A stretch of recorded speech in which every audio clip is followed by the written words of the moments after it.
Hello friends, सुप्रभात। आप सभी को क्रिसमस डे की बहुत बहुत शुभकामनाएं। साथ ही साथ अटल बिहारी वाजपेयी जो एक यशस्वी और काफ़ी अच्छे कवि थे, उनके जन्मदिन की बहुत बहुत शुभकामनाएं। आज के वीडियो में हम लोग बात करेंगे बिहार शिक्षक बहाली वो 7वां चरण हो, छठा चरण हो अथवा बिहार शिक्षा जगत से जुड़ी अपडेट्स हो, इस वीडियो में तमाम बिंदुओं पे बात होगी। पिछले दिनों हमने उन लोगों ने देखा नियमावली को लेकर क्या कुछ अटकलें लगाई जा रही थी। नियमावली जो आएगी नए, ये तो तय है 2023 की नियमावली कुछ अलग होगी। और क्या ये नियमावली में क्या क्या बदलाव होंगे, इस बात से हम लोग प्रीवियस वीडियो में बाखबर हैं, जानते हैं। और एक हम लोगों ने ऑफिशियल नोटिस देखा था कि 27 दिसंबर को कैबिनेट की बैठक होने वाली है। ये 27 दिसंबर अहम हो जाती है बिहार शिक्षक अभ्यर्थियों के लिए कि उनके लिए 7वें चरण में कोई अपडेट्स हो, कोई कई उम्मीदें कैबिनेट को लेकर हो जाती है, खासकर तो विशेषकर क्वालिफाइड कैंडिडेट के लिए। हम सभी को पता है कि उच्च अधिकारियों के पास विचार विमर्श के लिए गया था 7वें चरण के नियमावली में संशोधन हेतु। वो ड्राफ्ट तैयार है उच्च आलाधिकारियों शिक्षा विभाग की अफसरों के पास, और वो कैबिनेट में जब पेश होगी तो उस पर जब मुहर लग जाएगा तो वो क्लियरिटी के साथ हम लोग के सामने मीडिया के द्वारा आएगा कि क्या कुछ बदलाव हो रहा है, क्या कुछ कैसे नियमावली तैयार हो गई है और किस तरह से बहाली प्रक्रिया संपन्न करवाने के मूड में सरकार है। अगर बात करें अखबारों के, तो आज के अखबारों के लगभग सभी अखबारों में ये बड़ी प्राथमिकता के साथ छापी गई है कि 7वें चरण में आपका 2 लाख शिक्षक बहाल होंगे। और इन 2 लाख शिक्षकों में प्राथमिक, माध्यमिक, उच्च माध्यमिक सभी शामिल हैं। 1800 स्कूलों को इंटर स्कूल में अपग्रेड करने की बात की जा रही है। 40,506 प्रधान शिक्षकों की नियुक्ति होगी।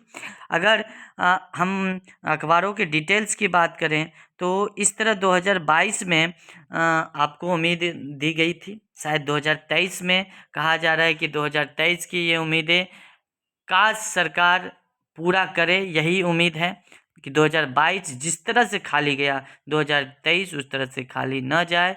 उम्मीदें जो लगाई गई है, बहुत सारे अभ्यर्थी हैं जो नौकरी के लिए, नौकरी के बाद उनका जीवन सेटल होगा, फिर वो वैवाहिक जीवन में या अपने करियर को बनाने में लगेंगे। ये तमाम सपने जो पाल रखे हैं बिहार के शिक्षक अभ्यर्थी, वो कुंठाग्रस्त हैं सरकार की नीतियों के कारण।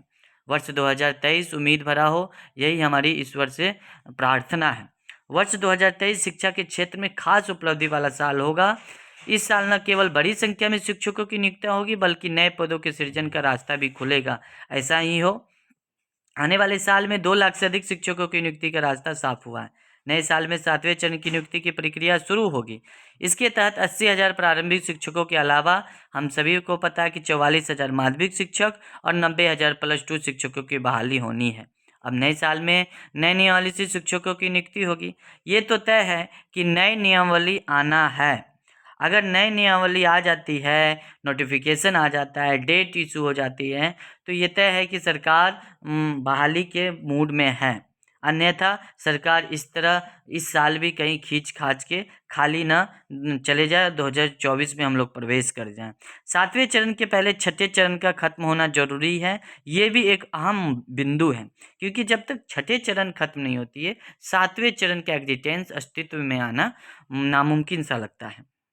और अभी अभी हमारे यहाँ भी नगर निकाय चुनाव हुआ है, और बहुत सारे नगर निकाय चुनाव अभी होने वाली है और हो रही है। और इस छठे चरण के लिए एक नया शेड्यूल आने वाला है, एक नई तिथि आएगी जो कम दिनों की होगी, जो तुरंत समाप्त हो जाएगी। और उसके बाद 7वें चरण का जो रास्ता होगा, जो मंजिल होगी, वो धुंधली धुंधली सी दिखाई पड़ेगी। अभी तो धुंधली सी भी नहीं दिखाई पड़ रही है सरकार की जैसी नीयत और नैतिकता है। नोटिफिकेशन अगर आती है, 7वें चरण की नियमावली अगर आ जाती है, 27 दिसंबर को कैबिनेट का अहम बैठक है, उसमें अगर नियमावली पास हो जाती है और मीडिया के माध्यम से हम लोगों के पास क्लियरिटी से नियमावली हम लोग को समझ में आ जाती है, तो ये तय है कि जल्द 2023 में जनवरी फरवरी में आपको 7वें चरण देखने को बहाली की प्रक्रिया मिल जाएगी। लेकिन अगर 27 दिसंबर कैबिनेट के अहम बैठक में भी अगर शिक्षक अभ्यर्थियों के लिए 7वें चरण के लिए कोई न्यूज नहीं आती है, तब सरकार की मंशा साफ नहीं है, आंदोलन करना पड़ेगा। और हमें याद आता है रामधारी सिंह दिनकर का एक कविता कि जनता आती है कि सिंहासन खाली करो। उस मूड में सभी को आना पड़ेगा। प्रधान शिक्षक और 7वें चरण, ये दोनों का न्यूज आज के अखबारों में, लगभग सभी अखबारों में प्रकाशित की गई है। यहाँ पे आप सभी को बता दें कि 1800 स्कूलों को इंटर स्कूल में अपग्रेड करने के बाद उम्मीद की जा रही है। और इस साल सभी पंचायतों में इंटर की पढ़ाई शुरू होगी। इस साल सभी प्रारंभिक विद्यालयों को अपना विद्यालय भवन मिलने की उम्मीद है। बहुत सारे विद्यालय तो ऐसे हैं जहाँ भवन है लेकिन शिक्षक विहीन है वो विद्यालय, और बहुत सारे जगह शिक्षक तो हैं लेकिन विद्यालय नहीं है। अभी 15,941 प्रारंभिक विद्यालयों में से 15,653 विद्यालयों का भवन तैयार हो चुका है। इसके अलावा प्रारंभिक विद्यालयों के 2,85,773 वर्ग कक्षाओं के खिलाफ 2,79,801 वर्ग कक्षाओं का निर्माण पूरा किया गया था। शेष 5,972 जो बच्चे, उनका निर्माण अगले साल होना की उम्मीद है। तो ये अच्छी बात है। सरकार अगर नीतीश जी अगर चाह लें तो सब कुछ बिहार में अच्छा होगा। लेकिन आए दिनों एक निराशाजनक खबर मिलती है। हर एक सुबह अखबार पलटाइए तो पेपर लीक का मामला सामने आता है। 40,506 प्रधान शिक्षकों की नियुक्ति होगी।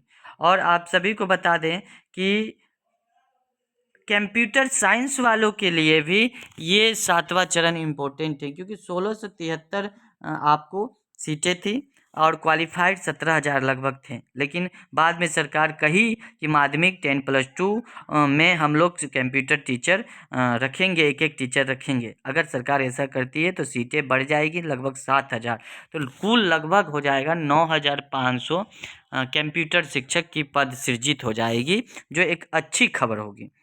विद्यालय परिचारिका भी और सहायक प्रयोगशाला पद का भी सृजन करने का मामला सामने आ रहा है।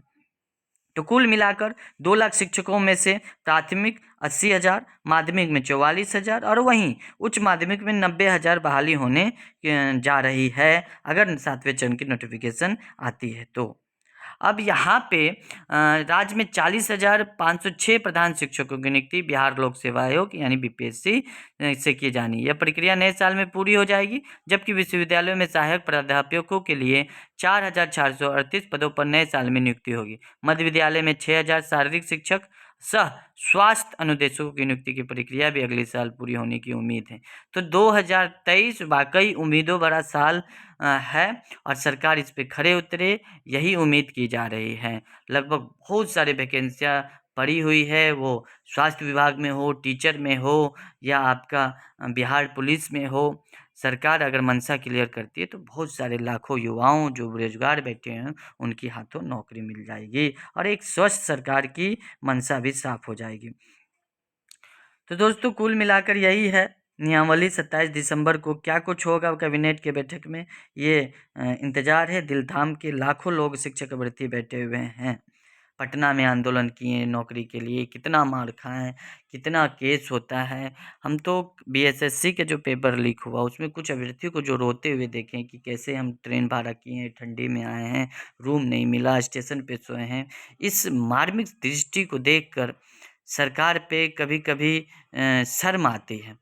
दोस्तों कहा जाता है कि एक स्वस्थ सरकार का निर्माण तभी होता है जब जनता स्वस्थ और स्वच्छ सोच रखती है। मिलते हैं नेक्स्ट वीडियो में नेक्स्ट अपडेट के साथ, इसी उम्मीद के साथ कि आप हमारे चैनल पे नए होंगे तो चैनल को सब्सक्राइब कर बेल आइकन प्रेस कर देंगे, क्योंकि आपका एक हौसला मिलता है आपके एक लाइक बटन से, शेयर से और सब्सक्राइब से। और हम नए वीडियो बनाने के लिए, नए इन्फॉर्मेशन आप तक पहुंचाने के लिए तत्पर रहते हैं। तहे दिल से धन्यवाद। एक बार फिर से हैप्पी क्रिसमस डे। और अटल बिहारी वाजपेयी जो हमारे आदर्श हैं, उनके जन्मदिन की बहुत बहुत शुभकामनाएं। ईश्वर से प्रार्थना है कि हम सभी उनके कदमों रास्ते, उनके दिखाए गए रास्तों पे 1-2 कदम भी चल सके।